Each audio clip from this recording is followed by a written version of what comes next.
I always think is funny when we have minutes from the last time we had a committee of the whole a year ago. Andrew just wants to give us his own swing today. Yeah.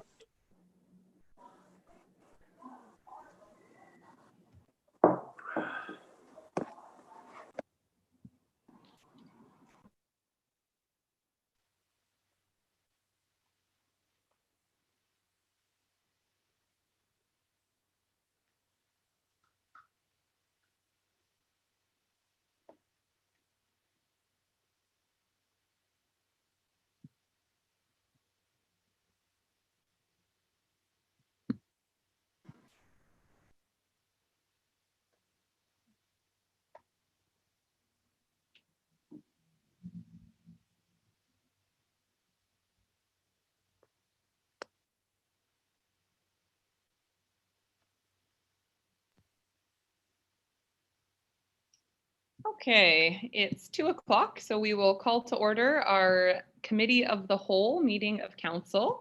We will start by recognizing that we're holding our meeting on the unceded traditional territories of the Hoopachesit and the Sushot First Nations. We have an agenda in front of us. Councillors, are there any late items to add? Seeing none, any late items from the City Clerk? No, Madam Mayor.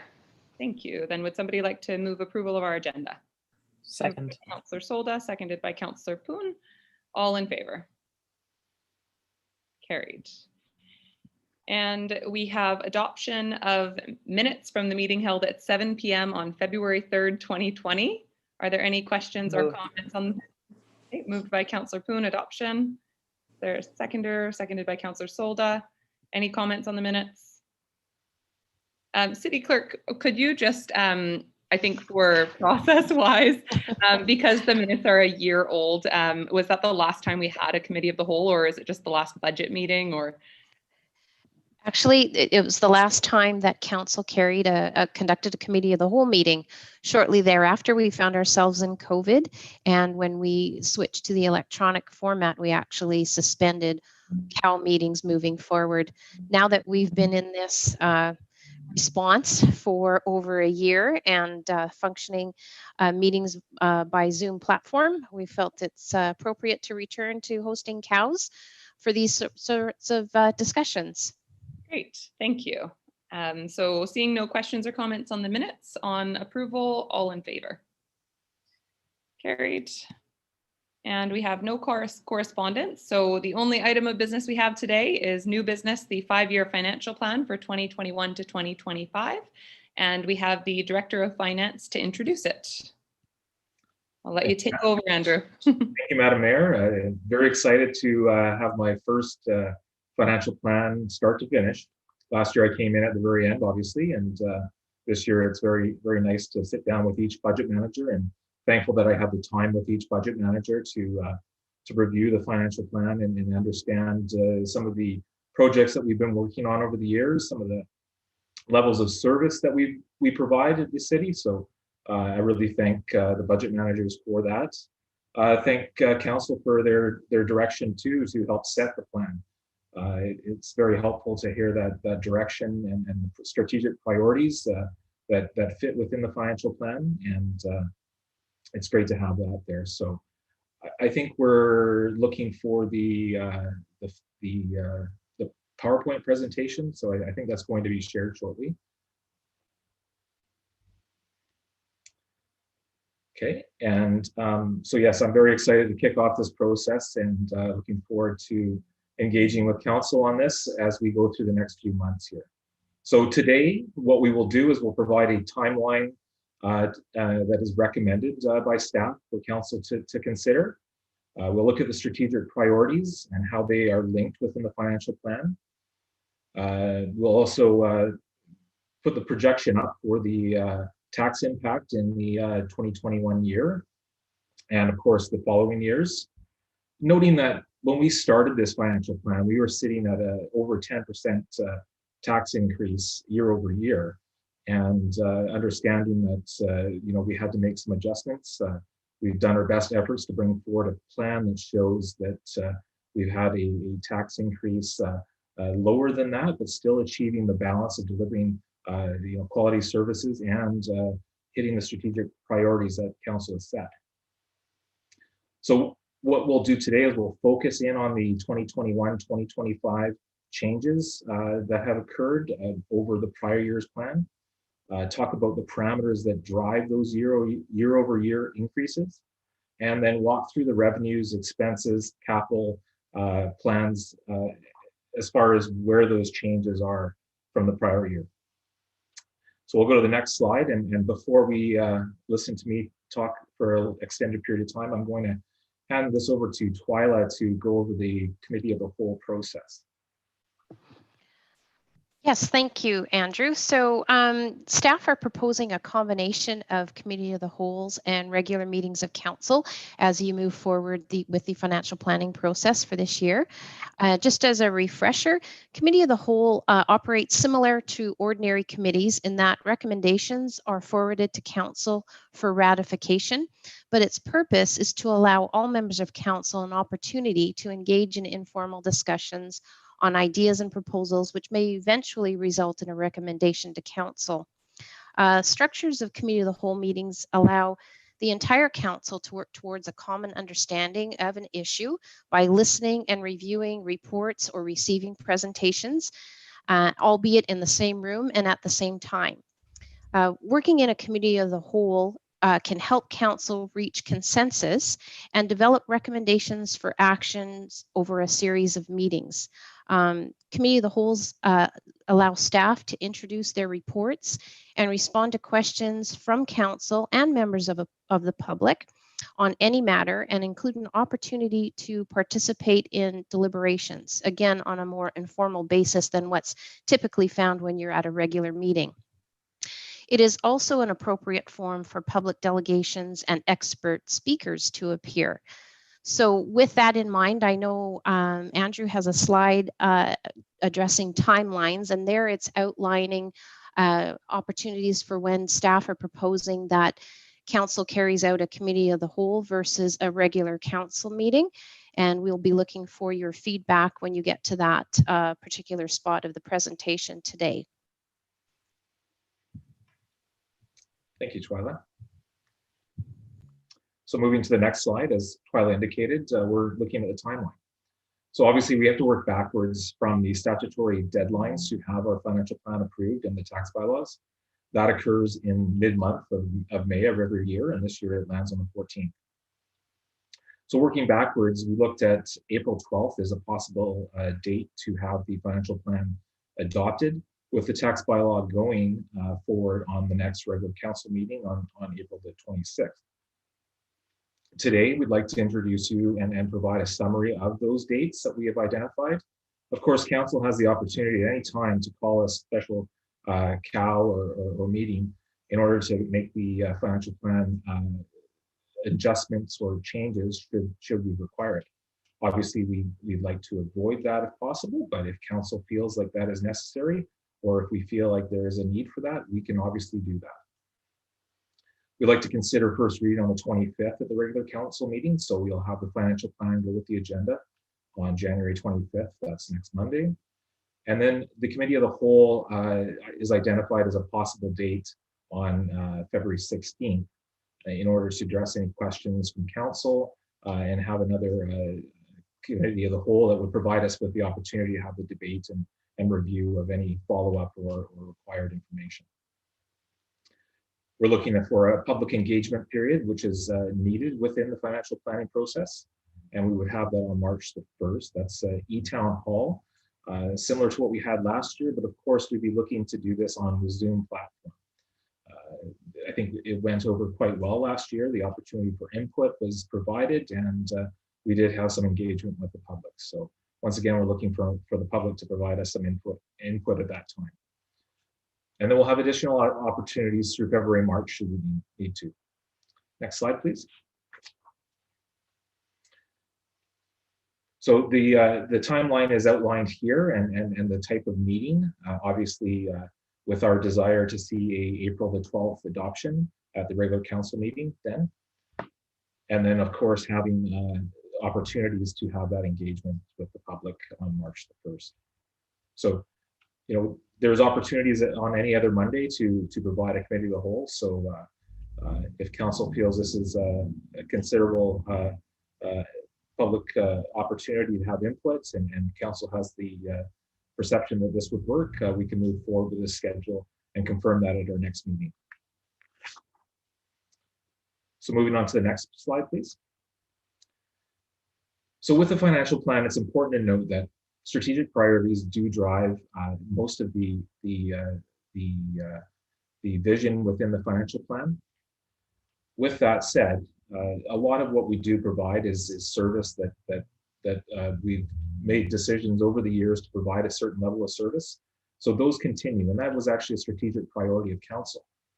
So when you look at the financial plan, when it drops on Thursday, you'll see that the commitments to those strategic plans are within still. Most importantly, the Connect the Keys project. Some of the other priorities have been shifted around based on the need to balance the strategic priorities and the tax implications for this upcoming year and future years. Next slide.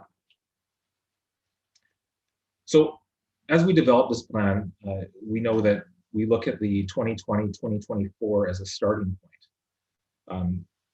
Council has seen this plan, and council has approved this financial plan. So the first 4 years of the 2021-2025 reflect the actual plan that council has already seen and provided input on. So those are maintained as far as levels of service and the strategic priorities. In the 5th year of the plan, staff have indicated that there's a possible 2% year-over-year increase over the 2024 in many of the line items. That being said, there are some that are flatlined, or some costs that we might actually see go down. So where we go line by line, we would recognize that could be an impact. So, but generally 2% is the year-over-year increase for 2025. Obviously, we have external forces that impact our financial plan. We might see increases from the Alberni Clayoquot Regional District for hospital, or their services that we participate in. We might see the Vancouver Island Regional Library increase at a different rate. We could see school taxes. All these items are not within our financial control. These are all items that we would be just passing on to the taxpayer. So our focus is generally within our control, and when we provide financial planning information, it's that focus that we have for the public. So the strategic plans have been included in the financial plan. And as mentioned, some have been shifted, but these shifts are all to achieve the strategic goals of council, but also have that balance with a tax increase that is manageable within the current financial plan. You know, and I mentioned earlier, there was over a 10% increase year over year because we did make some changes last minute, recognizing that COVID would have an impact on the community and on our abilities to source revenue. So that 10% wasn't in the original plan as we drafted last year, but now we have gotten that down to a lower rate. And once again, we are trying to manage and maintain the levels of service that council has directed. Next slide, please. When it comes to the distribution of the tax load in the city of Port Alberni, 99.67% of the property taxes are based out of the residential classes, industrial classes, that's class 4 and 5, and commercial. We do have some small other classifications, but for generally the tax burden is shared beyond these 3 different tax classes for property.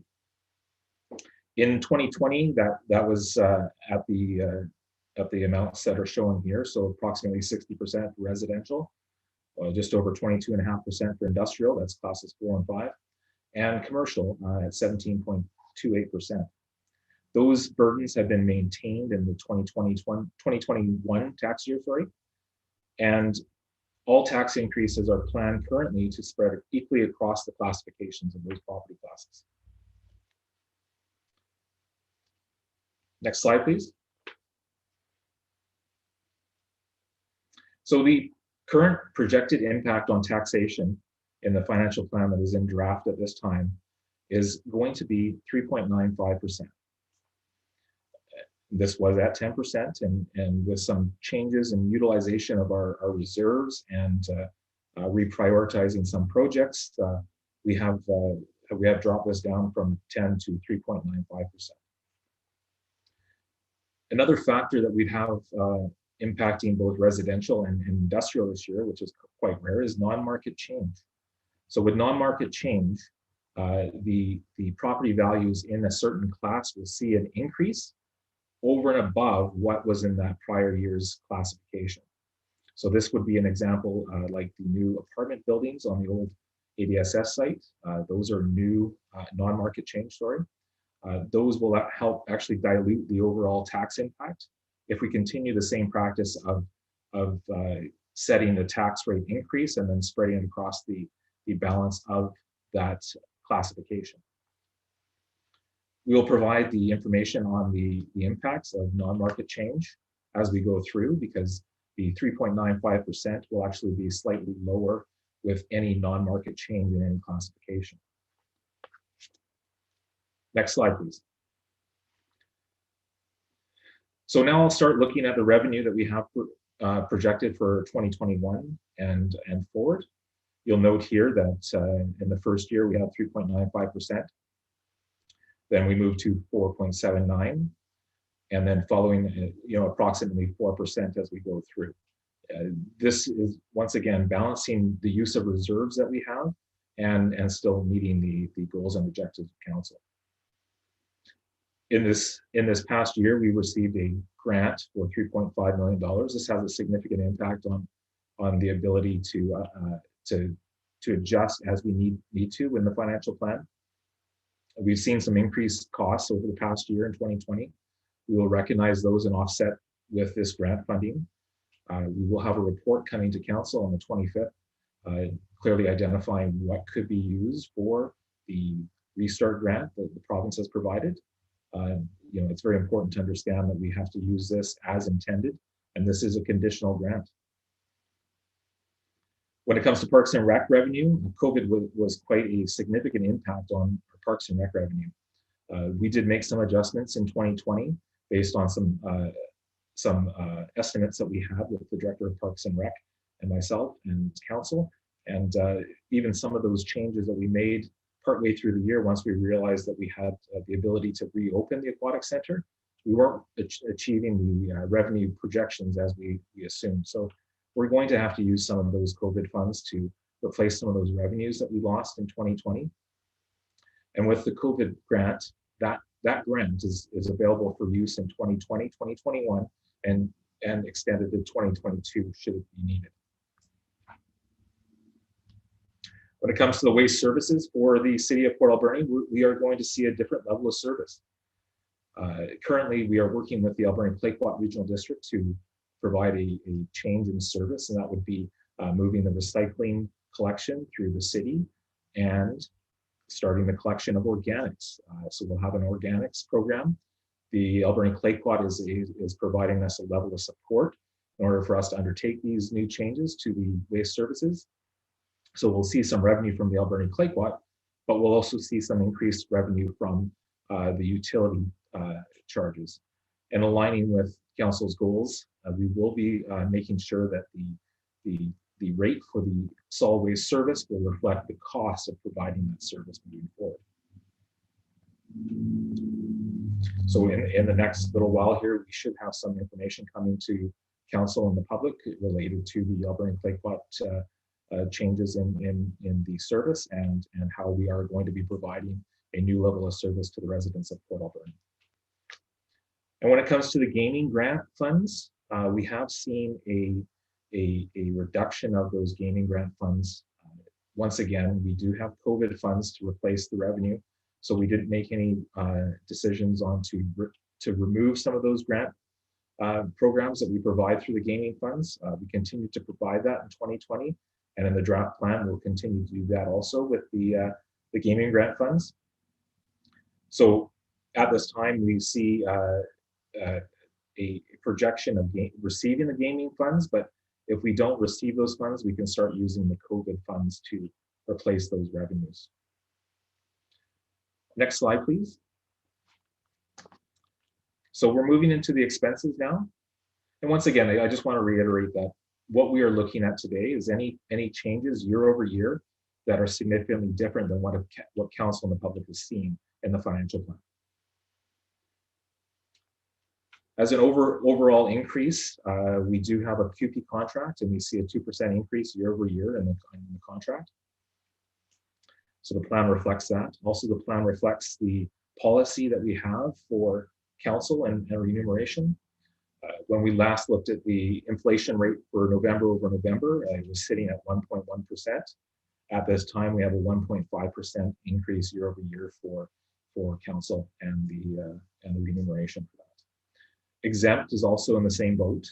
We have a 1.5 placeholder until we know the inflation year over year, but that could be 1.1 or 1.5. But we'll firm that up as soon as we know that. And then when it comes to other expenses, we do have a 1 or 2% increase year over year, depending on the line item. So overall, that's a general sense of some of the increases year over year for those items. When it comes to council, as per policy, we do review the remuneration policy in the third year of every term for council. And what staff have done is we've put in a placeholder for those increases in 2023. At that time, council has the ability to review and make their decision, but staff will ensure that we put in an amount that reflects the mid-range remuneration for council that needs to be put in place. And council, like I said, has an opportunity to decide how they'd like to see the remuneration set for the following term. When it comes to admin costs, we see that legal costs are higher, and looking at the last 5 years, we have seen an increase year over year, or sorry, an average of higher than what we budgeted. Based on some of the changes that we do see moving forward, we'd like to increase that amount, and that will be reflected in the financial plan at $80,000 this year over the 45 that was in the prior. With that, we would like to see a shift and allocate the legal costs within the department which they were incurred. We will see in the first iteration of the financial plan, the legal line item remain in the same place, but moving forward, we'll be shifting that to where we see legal costs incurred in the other departments within the financial plan. Next slide, please. Also within other common services, we do have the reconciliation committee, and there was 27 recommendations. We've maintained the placeholder for the funding for undertaking some of those 27 recommendations that council has set. And within that, there is no increase on that amount year over year. It's just the set amount that we have set in.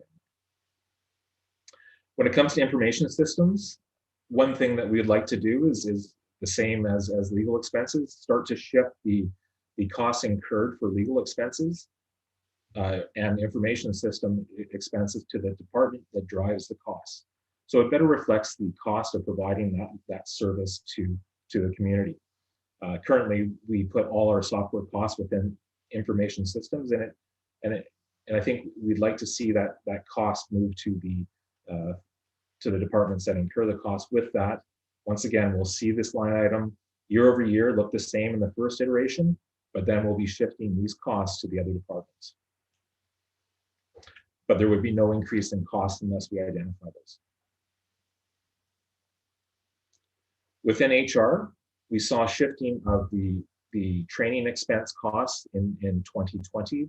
That was due to COVID and understanding that we wouldn't be able to travel, wouldn't be able to undertake some training. That was an item that was identified to adjust downwards for COVID. With that being said, we still are facing some limitations to staff training, but there's some important training that has to be incurred, and these are required for regulation often, and making sure that the staff are trained up in their fields.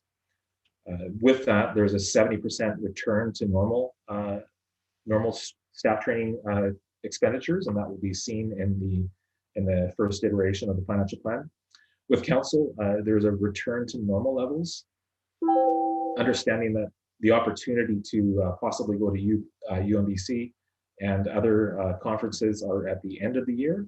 And if that could occur, those are the larger expenses that we see for council travel and training. So those would be returning to the 100% threshold.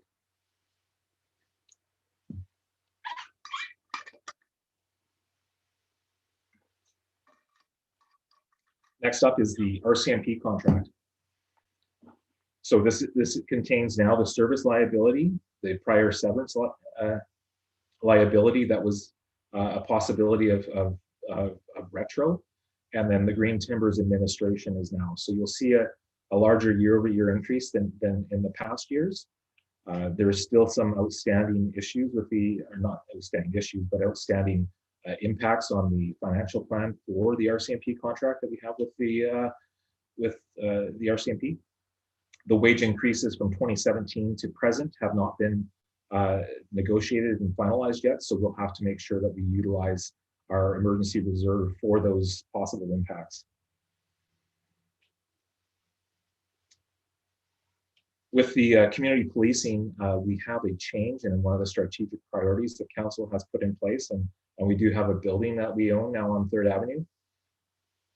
With that, we had a financial plan that reflected a possible lease in 2020, in the 2020-2024 financial plan.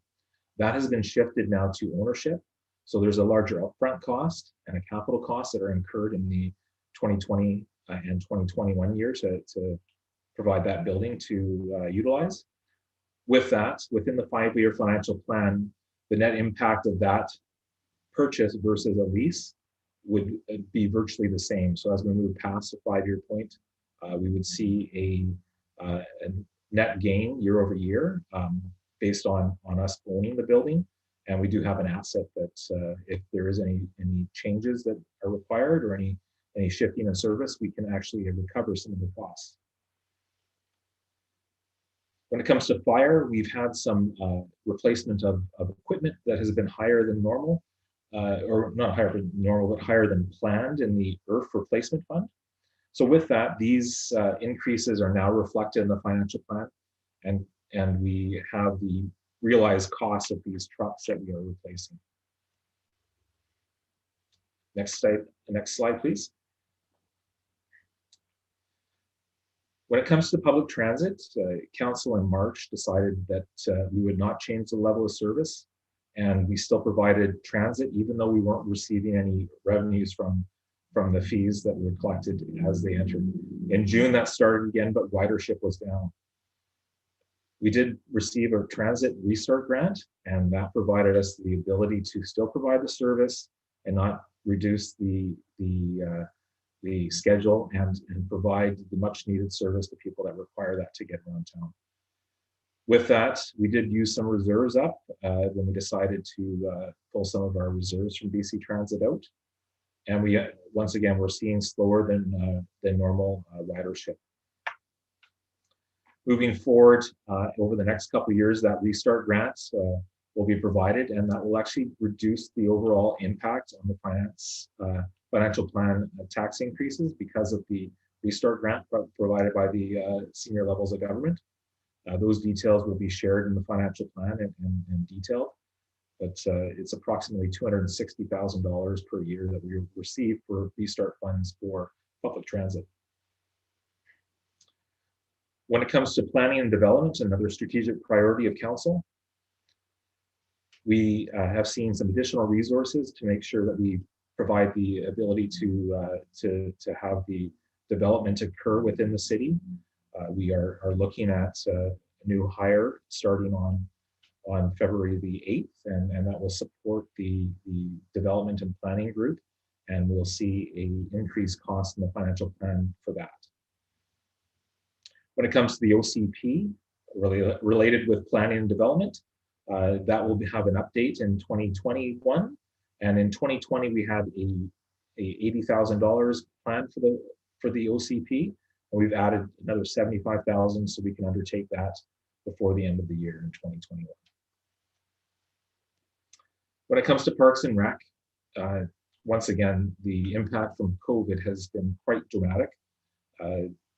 Obviously, operation of many facilities, using the facilities, are all dealing with the public health orders and planning and understanding what we can do and still provide the good service that the community needs is not an easy task. And I've been working with the Director of Parks and Rec and Heritage and many meetings over this past year, just watching and tracking and making sure that we have a good grasp of what's going on. But we've made some recent changes once again, but to not make any rash decisions on level of service and still provide the service that the community needs, we are going to have to use some of those COVID funds should we not see the targets met within the financial plan, as we did in 2020. So when we look at the financial plan as the overall Parks and Rec expenses, many of them have been adjusted based on what we've seen incurred in 2020. Another strategic priority within the financial plan is an improvement to beautification of our community and including some tree planting. We do have additional resources through the parks labor that was in the financial plan. So these will be a change year over year, but we're in the financial plan in the prior year.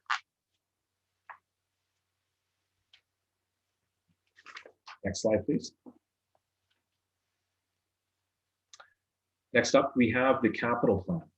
So when it comes to the capital plan, there are many projects that we have ongoing or work in progress, but what we'll do is I'll identify some of the projects that we have in this current upcoming year. When it comes to administration, we are still working on the asset management plan. We received a grant of $550,000 in 2017 to undertake a asset management plan. With that, there's still some requirement for resources for implementation through the plan. With that, there is a $60,000 gas tax sourced expenditure that has been included in the plan. This is a different increase over the prior year. With that being said, really trying to make sure that the asset management plan is in place so that we can have this as far as our grant applications moving forward, and ensuring that we have the identified gap in funding for all our infrastructure and services. In 2022, there was a planned upgrade of our accounting system. At this time, we are looking to delay that purchase. That was in the IRF fund at $250,000 and another $250,000 coming from taxation. The current software can be supported for the next 10 years. And we are looking at some improvements that we would have in the accounting software in 2021 in order to provide some better processes and streamlined work order needs for the management group. With that, we look to spend $30,000 in 2021 and push off the replacement of the accounting software to the end of the financial plan, either 2025 or 2026. When it comes to the printers across the city of Port Alberni, in 2012, there was a change in how we utilize printers. We went to consolidated printers in buildings and reduced the printers that everyone had on their desks. With that, at that time, we saw a decrease in cost that reflected a purchase of new printers throughout the city that was more efficient and cost effective. With that, it wasn't identified as far as having that within the IRF, but moving forward, many of these printers are at the end of their life and replacing them is needed. We had one fail that we couldn't get parts for, so we need to add a $80,000 expenditure, and that will come from IRF, and then we'll replace that over the next 5 years and look at a lifetime of probably 7 years for printer replacement. When it comes to transportation services, many of the equipment items that we do have in the financial plan that are coming from IRF are all funded. Once a year, the staff will review every expenditure, look at the equipment and ensure that the equipment it needs to be replaced. If we can push it out a few years, we will do that. If we can use equipment that could be reused on another piece of equipment, a truck, if it's a dump box, we'll do that also. That being said, there has been some changes that are identified year over year, and one is the dump box on one of the trucks that was a reused dump box that has failed, and we need to replace that in 2021. So that's a shift. And there was another piece of equipment that was pushed out from 2018 to 2022, but now we are having maintenance issues with it, so we're bringing that back into 2021. So those are the changes that we see in the IRF funded transportation vehicles. When it comes to paving and road construction, often paving and road construction is related to other works in the financial plan. So if we are replacing a water main or sewer main, or doing some twinning or separation of our storm and sewer, these projects will often be done at the same time. So that really drives that cost for paving and road construction. Many of these expenses are coming from the gas tax funds that we receive from the UBCM agreement that we have that goes to 2024. With that, we have an upgrade for the Redford 10th Avenue intersection. There is some requirement to do some changes to the lighting. There's some loop failing, so we'll be making some changes there, and also improve the letdowns at those intersections to provide a letdown that is more conducive to going towards the crosswalk. And then there's the 3rd and Napier light that needs to be replaced, and those are some of the traffic upgrades that are needing to be undertaken in 2021. Often the traffic upgrades are within the financial plan as a placeholder, and then we identify which one is on the schedule to change out, and these are the projects that are coming up in the 2021 plan. When it comes to storm, there usually is a placeholder around $300,000 for storm separation projects. In 2021, we've identified a phase 4 of the Coal Creek separation, and that's at $400,000, so it's greater than the $300,000 we had as a placeholder. Other works, that includes the windows at City Hall. Currently, they are failing, and the seals are gone on many of the windows in this building. So with that, we can use the carbon reserve funds in order to undertake a replacement of the windows that need to be done at the City Hall building. There's also a RCMP storage requirement. We need to safely store certain materials, and that needs to be upgraded and put in place. So we'll use the emergency reserve funds for that project to keep it off the taxation impact. With the community policing building, there's renovations that will occur in 2021. Those have been identified, and as I mentioned earlier, the net impact over the 5-year plan is a net zero. Effectively, the costs that we would have incurred for a lease versus our own building are washed out after a 5-year period. Next slide, please.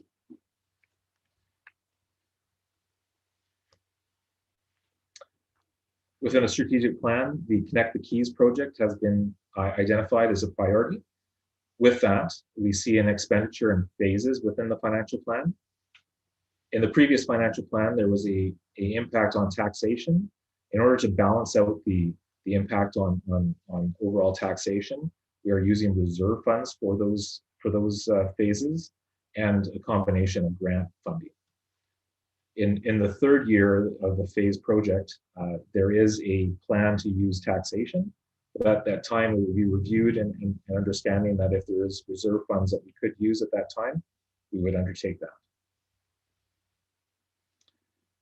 McLean's Mill, there's an annual capital program that's out there for renewal of the historical site. We receive funding from federal government for parks, and we also receive an ACRD grant. And then the city of Port Alberni will also provide a $30,000 funding to the historical site.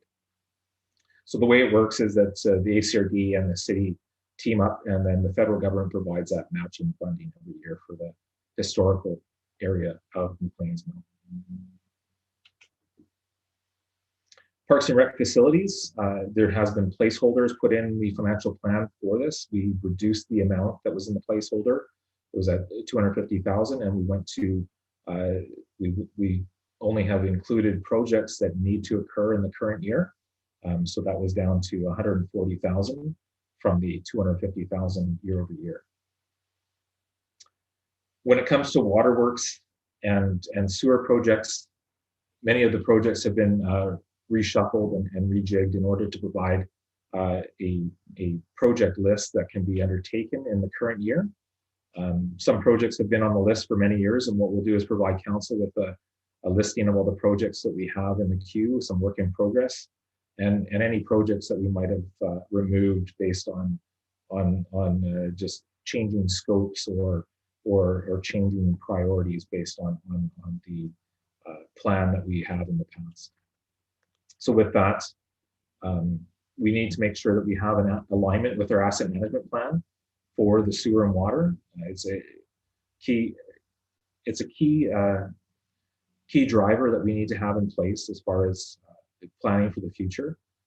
Often we look at our financial plan and we know that we have to undertake certain projects, but in discussions with the director of engineering, we would like to see a 5-year plan that includes most projects and have those in the queue also to support any grant funding opportunities that we might see. Often if we have a grant-ready project, shovel-ready project, we can put those in if it meets the outcomes of those grant funding opportunities. Okay, and then that was it. And yeah, just once again, just an overview of the financial plan as we move towards bringing that forward on January 25th. Obviously, with many opportunities to have debates and review where we need to head, it's up to council to decide what the priorities are and confirm those. And looking forward to working with you all and getting this adopted by the date and times that I have put in the financial plan as far as suggested timelines.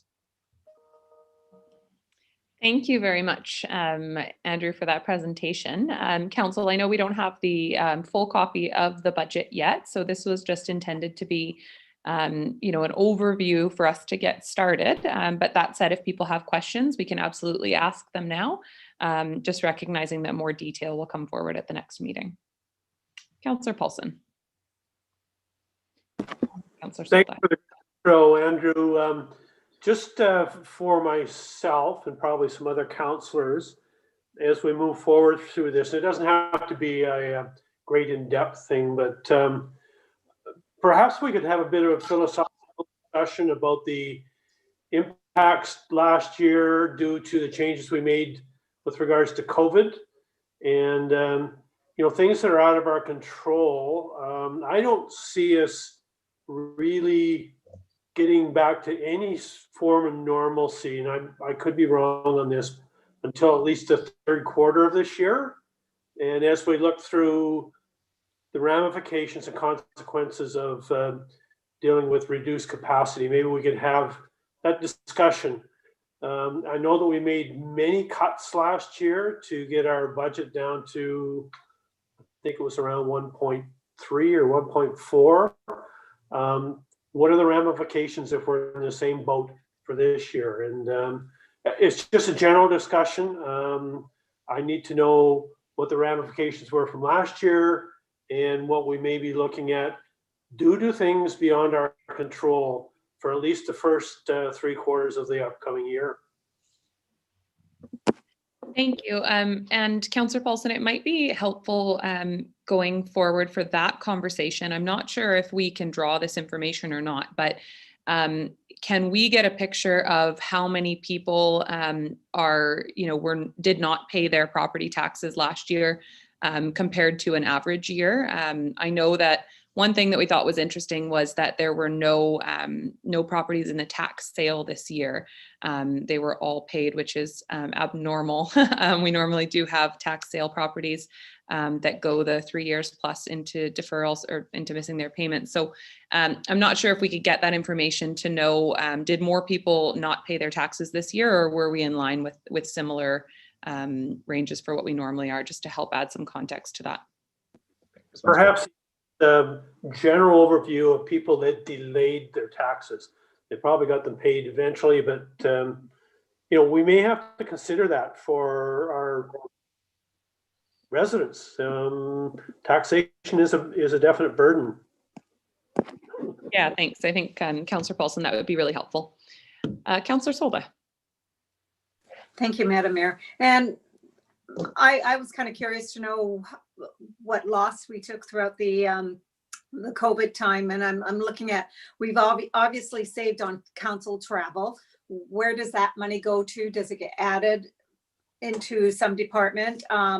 Also, we have still 650,000, I think, roughly for the hotel that was taken down. We still have some stuff that has to be done there. So there's some money there. And then the loss, you were mentioning, Andrew, about the revenue loss for different, like the multiplex, the Echo Center and that, and we're the gaming loss. I'm kind of curious to know the prediction on that, because that was big. Those things were big, and where the money's going and how are we funneling it. And it's really great to see a 3.9 at this moment. I mean, comparing to where it was supposed to go. So I'm not too bad with that. Also, obviously, we never had any snow removal that I know. And I know in the past, and I'm not sure if we still do it this way, that the snow removal went into general and then it came back out, and we did a budget for that. So how are we saving there? Also regarding green timbers, what are we paying square footage now? When I was on that committee there, they didn't have any idea how much green timbers was. So I'm just kind of curious to know the square footage that we're paying for that, for the Taj Mahal, as they called it. The wage increase at the RCMP, and I know there's a lot of discussion still happening. Shari, I'm not sure, Madam Mayor, I'm not sure if you're in talks with the feds on that, or you're involved in at all with the increase, because there's a lot of hoopla on that regarding RCMP increase. So what kind of increase are we looking at? 2%, 3%, and how much are we going to be putting in the kitty? Also, when we talk about the capital plan, there's a lot of people throughout the year has talked about sidewalks. And I know we do a walkthrough of all our sidewalks, and there is a plan. Are we still working with that? And when we talk about some work on the lights, sorry, I kind of made a list as he went on. Audible signals. I hope Andrew's making a list. I see, he is. I can see him doing it. Audible signals. Now, I know as we do our lights and that, we do put in audible signals. And are we still carrying through with that? Because that's really important, because I'm hearing out there people would like to see that and loud enough for them to hear it too. The old printers. In the past, we used to give computers, if we had old computers and that, to nonprofits. Are we going to be doing that with our printers that are, as we replace them, the ones that do work still? And Windows. I did, and this is last council, didn't the windows get replaced? Because there was so much hoopla about Windows and how thick they were going to be in that. It didn't get, because I don't think that was a conversation with last council. okay. City Hall siding. Oh, okay, because I heard three pane windows were going to go in. The last mayor wanted 3 panes and that. No? Okay, so the windows. Do windows. Okay, good. Okay, RCMP upgrade. When the RCMP building was the now RCMP building, there was a lot of talk, and I can't remember, but I thought we had upgraded the storage area for the I don't know, for their stuff that they had to put in when they moved from A to B, because a lot of the stuff was put in the old RCMP building. There used to be a garage there, and they kept a lot of stuff there. So what are we upgrading there? is it a new regulation with the RCMP? Because all this was done when I thought they moved from A to B. So that's a question I'm curious. And the mill, okay, regarding McLean's Mill, I would like to see the bookwork from last year, what they did with the money that we gave them. We have not seen anything from this council has not seen it. And the audit committee hasn't seen anything. I sure would like to know the total expenses out, total everything, the grants they got, the revenue they made, what they made it on. There's nothing. We haven't seen anything. And they are our contractor. And we look at everybody else's books. I think we should be able to take a look at theirs. Agent infrastructure, I have concerns on the Parks and Rec. We have what's happening with the clock tower, and some of the parks are still aging. Is there anything in there to upgrade in this budget? And I'm happy with the water and sewer infrastructure, but we still have a sewer plant that still needs some work there. And as well as McLean Mill, I'd like to know all those kind of things. So that's it right now. Thanks, Madam Mayor. That's it. Thank you. Councillor Solder, recognizing that there's a lot of questions there. Some of them absolutely can be answered today, and some of them might need more specific and detailed reports. But thank you for asking them regardless, because we'll make sure that they do get answered. And it's always nice for staff to have a heads up to be able to bring them to the next meeting. So Andrew, anything that you want to address there that can be answered today, you're welcome to at this point, and anything else can be brought forward to the next meeting. Madam Mayor, I think I would like to just grab the information and then bring that forward in a report, rather than try to make some comments on some of the items, because that's quite an extensive list. So I think I have them all, Councillor Solda, but what we'll do is the manager responsible can follow up and bring back the information so that you get. And I expected that. I expected that, Madam Mayor. And I forgot to say one more thing is the QP increase. What is the dollar amount? Because most people don't understand what's 2% mean. And the council 1.5, what does that mean in dollar amounts difference? You know, is it $10 more? Because a lot of people don't understand what that would be. So maybe the public can get that answer. Thank you, Madam Mayor. Thank you. Andrew, what I do think would be helpful is if you are able to just comment generally on where we're at with knowing quite a few of Cindy's questions were regarding, were we over or under on things last year? So if you could comment just on where we're at with figuring out how much we have to pass over to this year, that would be great. Yeah, thank you, Madam Mayor. That's a good question from Councillor Solda. We don't have our year-to-date quite yet. I hesitate on providing the year-to-date until we have a good cutoff at the end of the year, because we do need to do reconciliations for our year-end, and we have to have all our invoices in by January, end of January, and then we usually cut off mid-February as far as cutoff, but we're trying to do that a little bit earlier. So we'll have that reconciliation and some year-to-date numbers for council at a future point. Won't be in the 25th document, but it'll be there. Okay, thank you. You're welcome. When it comes to where we are, I do hesitate a little bit in giving that information out until we do have. I mean, generally, we will see some under expenditures in some items and some over expenditures in others. And once we have that, we're confident in those numbers, we will provide those to council. Thank you very much. So just so that everyone is kind of aware generally of what the process is and when that information will come forward. Councillor Corbeil. Thank you, Madam Mayor. Just before I ask my questions, just so I'm clear, we will have the department heads come and make a presentation so we can, for example, if they need a new fire truck, can we not get a few more years out of it? Is that correct, Andrew? We can provide council the opportunity to have follow-up if there's any questions. We'd like to bring that forward to council if that manager needs to come forward. I'm not used to the practices here, but if there is some requirement for a budget manager to come forward, we can bring that to council. I thought last year we had department heads come and make presentations, and then if we had I mean, some of the questions Cindy asked you are probably very difficult for you to answer, but maybe not so hard for a department head.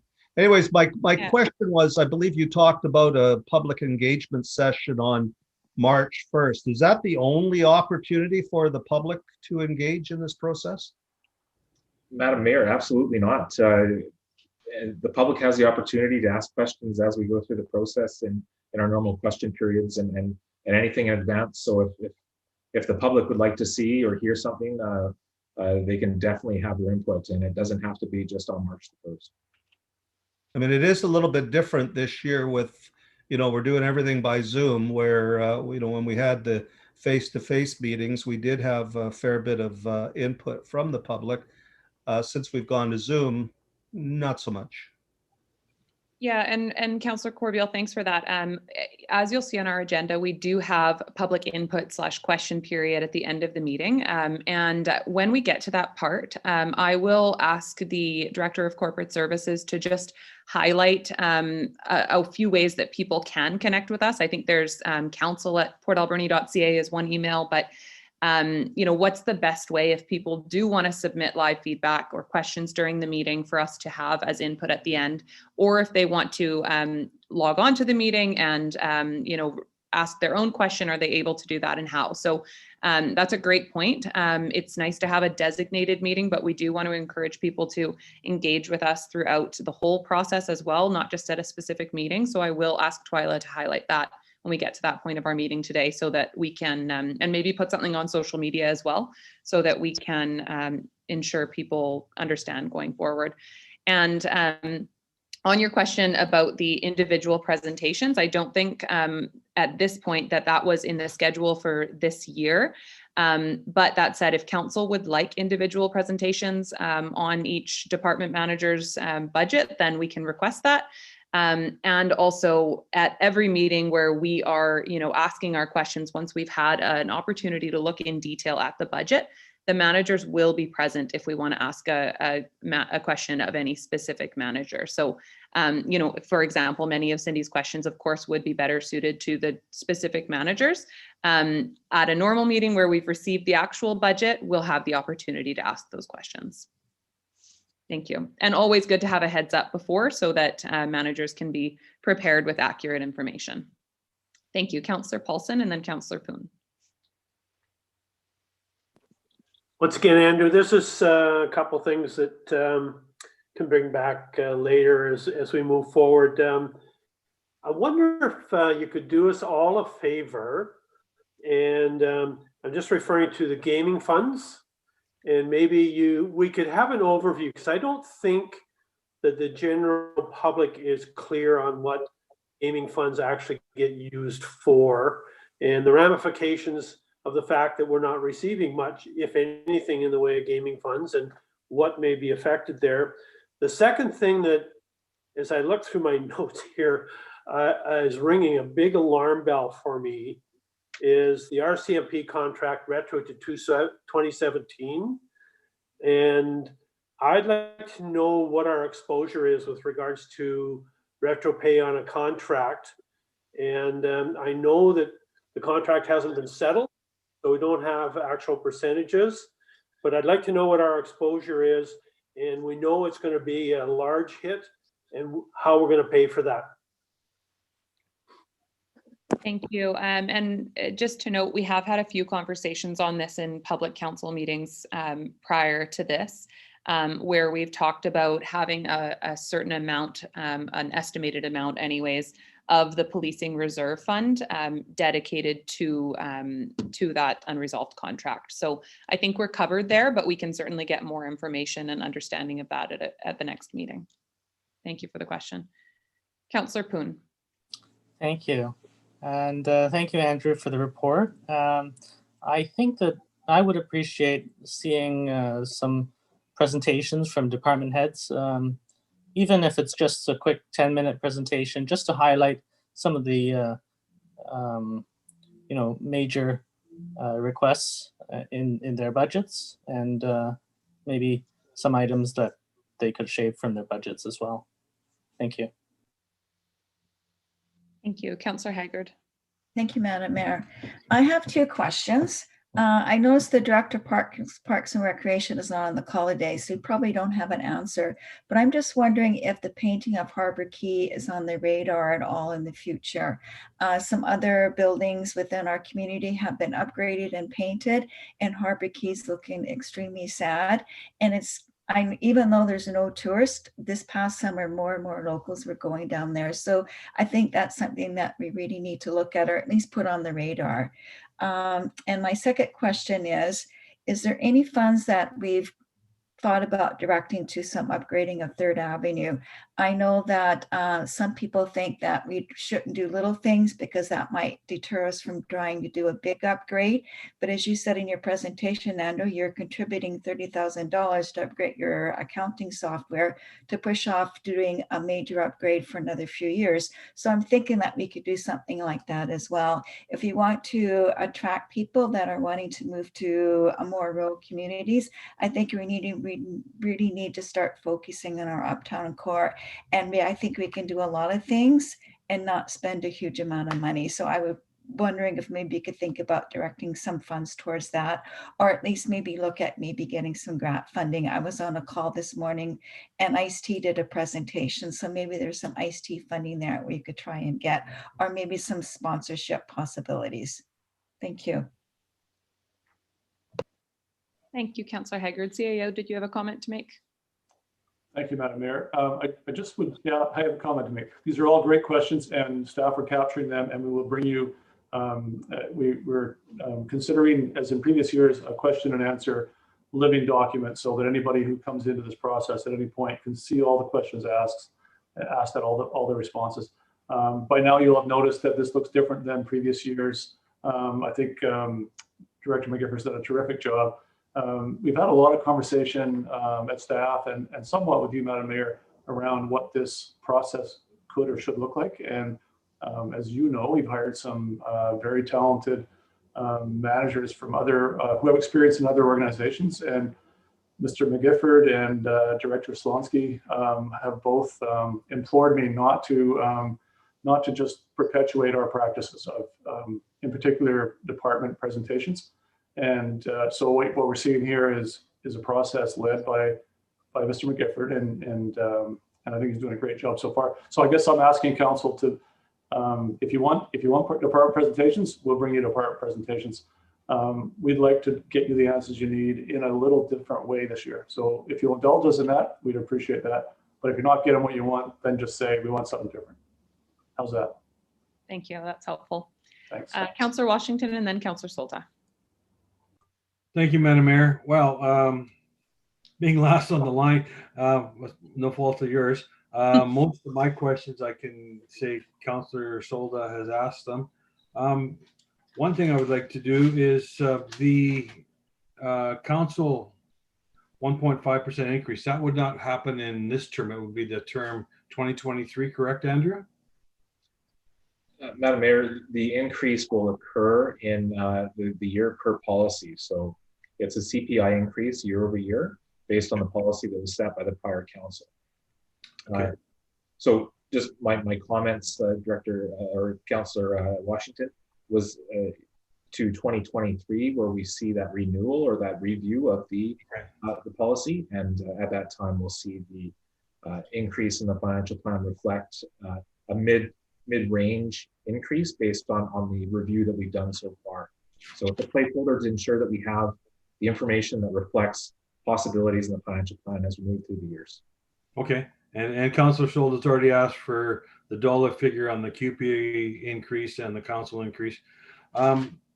When you say about city workshop with the dump box and the other, are we going to get a more detailed information on why the dump box failed, or pictures or something? I know in the past, I might be a little long in the tooth here, but they used to actually bring the old ratty vehicles right to City Hall for us to inspect before the budget meeting. So as long as we've got some details on your capital plan, I'm happy with the way things are proceeding. Thank you. So, Madam Mayor, definitely we will have we'll address the details in the line items, and if we need to expand and have more detail, we can provide that. just with the dump box, it was a reused one and it just failed on that piece of equipment. So we definitely will provide more information as we move along. Thank you. Councillor Solda.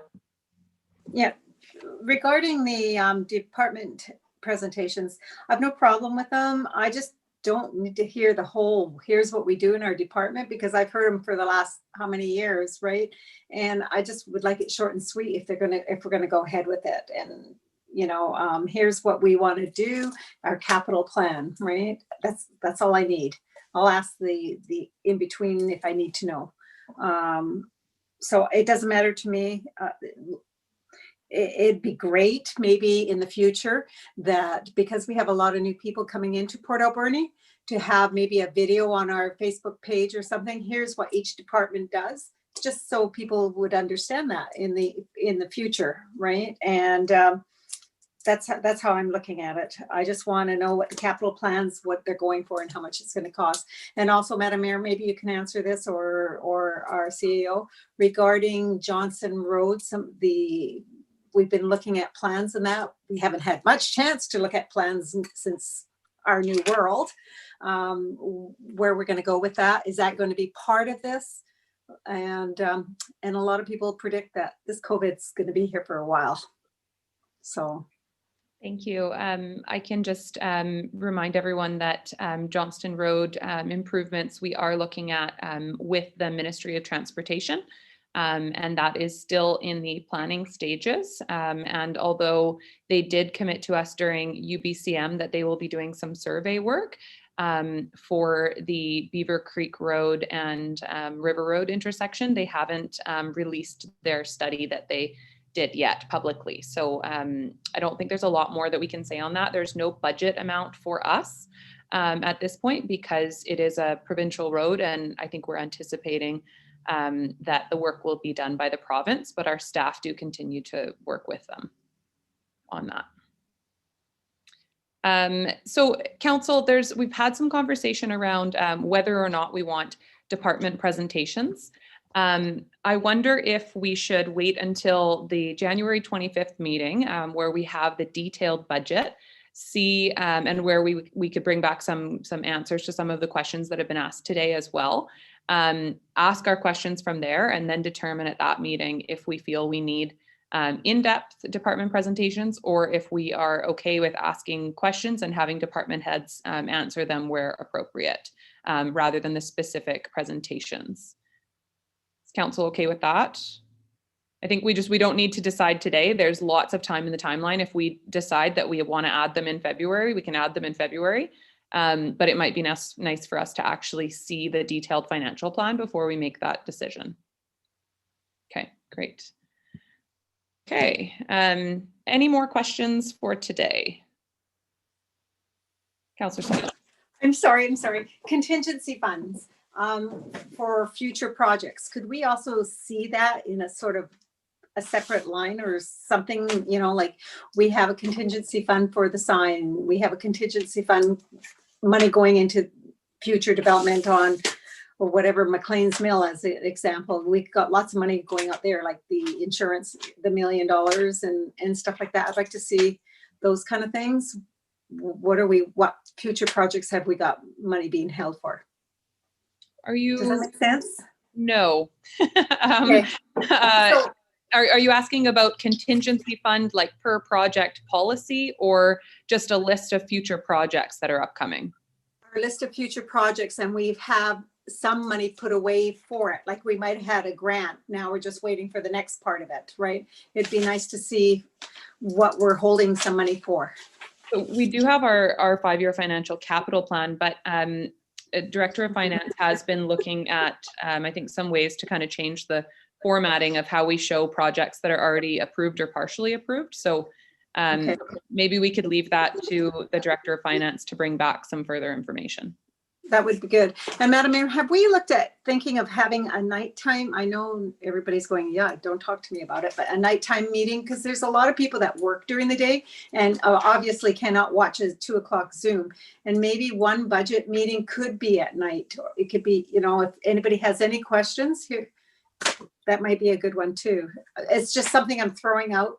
Yeah, so if you remember last we actually did our budget meetings at all different times. So we had our regular 2 p.m. meetings, we had 4 p.m. committee of the wholes, and we hosted a 7 p.m. meeting or 2, which were in the minutes from today as well. So I think last year we did a variety of times to ensure that, you know, everyone had access. Also, the nice thing about Zoom and having our meetings on YouTube is that people are able to watch them anytime they want. And they may not be able to, you know, read off a question live, but they can certainly email questions in as they're watching, even if that's outside of the time that they are, that we're actually having the meeting. So I think it's important for us to, you know, remind people that the only time to engage in budget is not during a budget meeting. There's lots of opportunities. And again, we can highlight those, just different formal ways for people to give input. But I think having them, the times moved around is a great idea, and it would be in keeping with what we did last year. Okay, Councillor Haggard. Thank you. I should have also said, Andrew, I want to thank you for bringing forward such a wonderful budget. I know you worked extremely hard on it, and starting at 3.95 is just unbelievable. So thank you so much for all the hard work.